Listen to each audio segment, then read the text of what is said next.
Hello friends, welcome. Unity के नए video में आपका स्वागत है। जैसा कि आपको पता है कि हम लोग एसएससी के बदले हुए पैटर्न पर कुछ क्लासेस कर रहे हैं।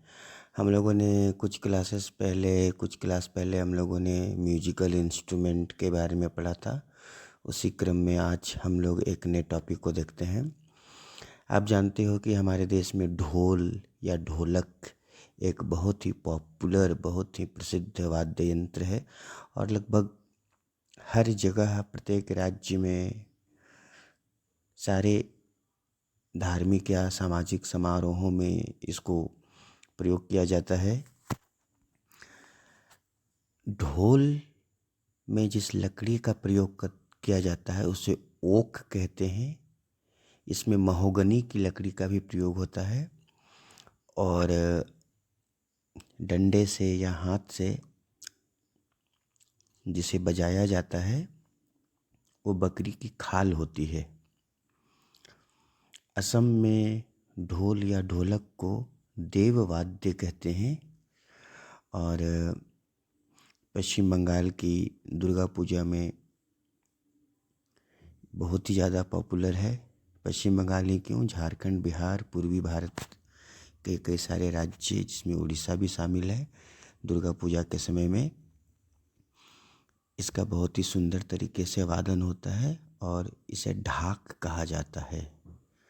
इसके कई सारे प्रमुख कलाकार हैं जिनमें कमरुद्दीन उस्ताद और शिवमणि ढोलक के प्रसिद्ध वादकों में गिने जाते हैं। हम लोगों ने कुछ वीडियो पहले 8वीं पंचवर्षीय योजना का स्टडी शुरू किया था, क्योंकि वो एक बड़ी योजना है जिसने भारत के सामाजिक आर्थिक परिदृश्य को पूरी तरह से बदल दिया।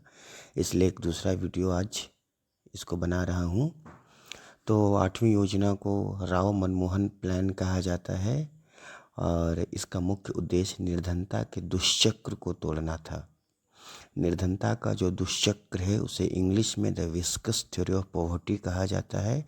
रैगनर नर्क्स नाम के अर्थशास्त्री ने यह सिद्धांत दिया था, जिसमें उन्होंने कहा था कि lackage of capital formation is the main cause of poverty. तो 1990 के पहले हमारे देश में कैपिटल फॉर्मेशन की, पूंजी निर्माण की काफ़ी कमी थी। इसी कारण से 1991 की इंडस्ट्रियल पॉलिसी में निर्धनता के इस दुष्चक्र को तोड़ने के लिए एक बिल्कुल ही नई प्रकार की आर्थिक नीति बनाई गई। जैसे कि लास्ट क्लास में हम लोग बात कर चुके हैं कि इस योजना में एलपीजी की शुरुआत हुई और भारत में ओपन इकोनॉमी का आगमन होता है। तो जब हम अपने देश को बदलना चाहते हैं, अपने देश में अपॉर्चुनिटीज़ क्रिएट करना चाहते हैं, गरीबी ख़त्म करना चाहते हैं, तो हमको अपनी कई सारी पुराने ट्रेडिशनल चीज़ों को छोड़ना पड़ेगा। तो इसी कारण से भारत सरकार ने अपने प्रख्यात अर्थशास्त्रियों के सहयोग से इकोनॉमिक रिफॉर्म का ड्राफ्ट तैयार किया। जब किसी देश की सरकार अपने अर्थशास्त्रियों के सहयोग से पुरानी आर्थिक नीतियों को छोड़ करके नया आर्थिक नीति बनाती है तो उसके ड्राफ्ट को सेमी बोम्बेला कहा जाता है। तो भारत सरकार ने भी सेमी बोम्बेला बनाया, जो कि एलपीजी के नाम से प्रसिद्ध हुआ और इसमें कई सारे महत्वपूर्ण रिफॉर्म हुए थे। आपके बैंकों के एग्ज़ाम में, एसएससी की परीक्षाओं में कुछ सेलेक्टेड क्वेश्चन आते हैं, इसको आप ध्यान में रखिएगा। जैसे बैंकिंग रिफॉर्म के लिए नरसिम्हन कमेटी बनाई गई, जिसने अपने सजेशन में कहा कि बैंकों का जो एसएलआर है वो 38.5% है और सीआरआर 15% है, तो टाइम बाउंड प्रोसेस में इसको धीरे धीरे कम करना चाहिए। उसी तरह से ब्लैक मनी और टैक्सेशन के रिफॉर्म के लिए राजा चेलैया कमेटी बनाई गई। एक दो नहीं, कई सारी कमेटियों का निर्माण हुआ, जिसमें कई सारे एक्सपर्ट्स थे जिनके सजेशन पे भारत सरकार ने बड़े बड़े डिसीजन लिए। इसी समय एक महत्वपूर्ण घटना हुई जिसे हम डिसइन्वेस्टमेंट कहते हैं। गवर्नमेंट ऑफ इंडिया की वैसी कंपनीज़ जो कि सफ़ेद हाथी बनी हुई थी। सफ़ेद हाथी कहने का मतलब है दिखावटी वस्तु जिससे कोई प्रॉफिट नहीं हो रहा है। तो गवर्नमेंट ऑफ इंडिया ने उसको बेचने या उसके शेयर्स को पूरी तरह से अपने नियंत्रण से बाहर करने की योजना बनाई। तो कई सारी सरकारी कंपनियां जैसे कि मारुति, आईटीसी और ना जाने कितनी सारी ऐसी कंपनियां हैं जिनको गवर्नमेंट ऑफ इंडिया ने प्राइवेट सेक्टर को दे दिया। इसी समय 1994 में बड़ी घटना हुई जिसमें एचडीएफसी बैंक और आईसीआईसी बैंक की स्थापना हुई।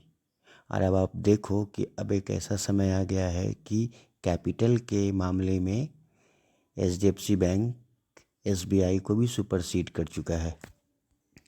8वीं योजना की कुछ बड़ी सामाजिक उपलब्धियां भी रही हैं, जैसे कि 1995 में प्रधानमंत्री नरसिम्हा राव जी ने तमिलनाडु से एमडीएम अर्थात मिड डे मील स्कीम की शुरुआत की। वैसे अभी की सरकार ने इसका नाम प्रधानमंत्री पोषण योजना कर दिया है, लेकिन अधिकांशतः लोग इसे एमडीएम के नाम से ही जानते हैं। उसी तरह से member of parliament local area development scheme की शुरुआत हुई और महिला समृद्धि योजना बना।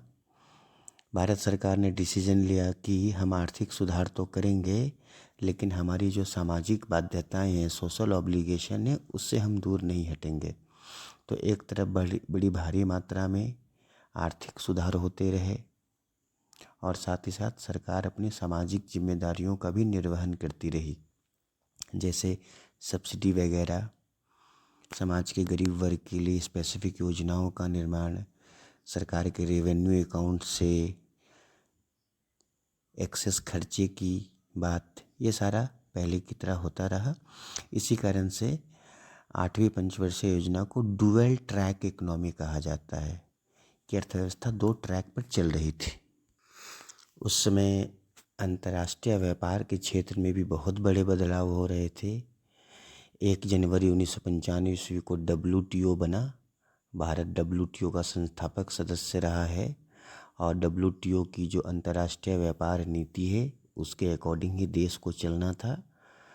तो 1-2 नहीं बल्कि कई सारे चेंजेज हुए जिसने देश के सामाजिक और आर्थिक स्थिति को बिल्कुल ही बदल दिया।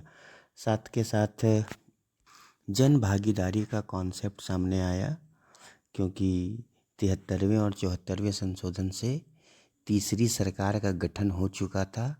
पंचायत और नगर पालिकाओं की स्थापना हो चुकी थी, वे संवैधानिक निकाय बन चुके थे। सो इसी कारण से हमने लास्ट वीडियो में कहा था कि 8वीं योजना से ही भारत में डायरेक्टिव प्लान की शुरुआत होती है। तो अच्छे से पढ़ते रहिए, ऑब्जेक्टिव क्वेश्चन ज़्यादा से ज़्यादा बनाइए और अपने स्टडी ग्रुप में डिस्कशन ज़्यादा करिए। Good luck for upcoming examination.